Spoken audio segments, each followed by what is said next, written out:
मुमिशकात शरीफ के अंदर एक रिवायत आती है कि नबी सल्लल्लाहु अलैहि वसल्लम ने इरशाद फरमाया कि 6 आदमी ऐसे हैं जिनके ऊपर अल्लाह पाक लानत करता है और तमाम अंबिया अल्लाह की लानत के ऊपर दुआ करते हैं। यानी गोया कि यूं समझे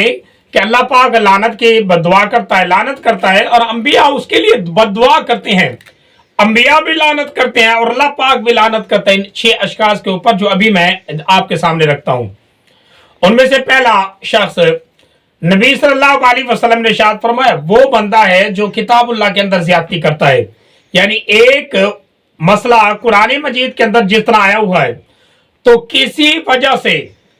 किसी नजरिए की बिना पर या अपने दुनियावी मफाद की बिना पर या अपनी मसल की मफाद की बिना पर वो बंदा कुरान मजीद के आयत के अंदर हेर फेर कर मसला कुछ का कुछ बयान कर देता है। इसकी ज़ात के अंदर वो तमाम उलमा आते हैं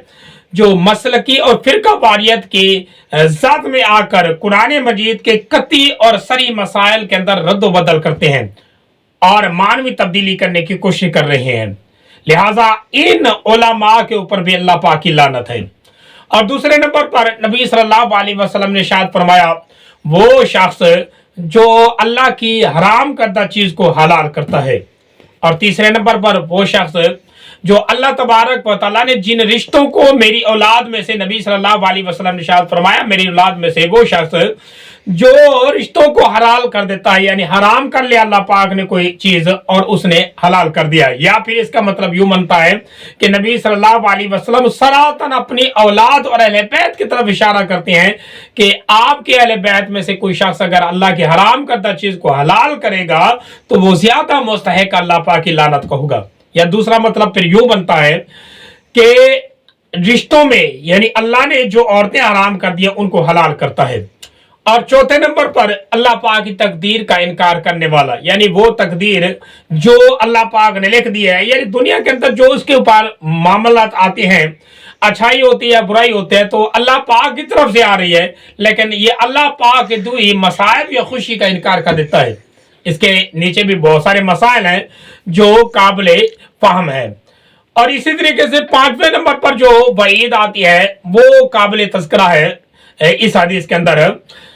कि नबी सल्लल्लाहु अलैहि वसल्लम ने फरमाया 5वें नंबर पर वो शख्स जो जबरन हाकिम बन जाए और हाकिम बनने के बाद जिनको अल्लाह पाक ने जलील कर दिया है उनको वो इज्जत देने लग जाए, जिनको अल्लाह पाक ने इज्जत दिया है उनको जलील करने लग जाए, ये शख्स भी अल्लाह पाक की तरफ से लानत का मुस्तहिक है। यानी ऐसा हाकिम, ऐसा हुक्मरान जो जबरन, पहले तो अवाम की ख्वाहिश की बुनियाद पर नहीं, जबरन हाकिम बनाए अपनी मनमानी से, अपनी मर्जी से। अब लोग उसको हाकिम बनाना नहीं चाहते लेकिन वो जबरन ओहदा उसने कबूल कर लिया है और हाकिम बन गया। फिर क्या करता है कि जो बंदे अहल हैं किसी पोस्ट के, किसी ओहदे के, तो उनको तो वो पोस्ट नहीं देता और जो घटिया लोग हैं उनको अपने ताल्लुक के बुनियाद पर ओहदे देता है और अपने करीब करता है। ये लानत का मुस्तहिक है अल्लाह पाक की और अल्लाह के नबिया की, इसके ऊपर लानत होगी। और एक और रिवायत आती है हदीस के अंदर कि नबी सल्लल्लाहु अलैहि वसल्लम ने इरशाद फरमाया याद रखो अल्लाह पाक की कतई तौर पर लानत है दुनिया के अंदर, आसमान के ऊपर से इस जमीन के ऊपर भी वो बंदा जलील और रुस्वा होगा, आखिरत के अंदर भी जहन्नम के निचले कड़े में उसका हिस्सा होगा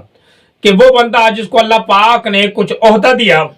और उसने उस ओहदे का गलत इस्तेमाल करके अपने ताल्लुकदारों को, रिश्तेदारों को और अपने दोस्त अहबाब को ताल्लुक की बुनियाद पर अपने करीब कर लिया है। लिहाजा हर वो शख्स जिसको कोई ओहदा दे दिया गया, अब हमारे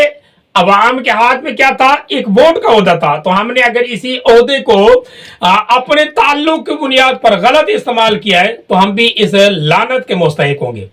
और इसी तरीके से वो हुक्मरान जिसको अल्लाह पाक ने कोई ओहदा दे दिया और उस ओहदे का उसने गलत इस्तेमाल किया तो वो भी इस लानत का मुस्तहिक होगा।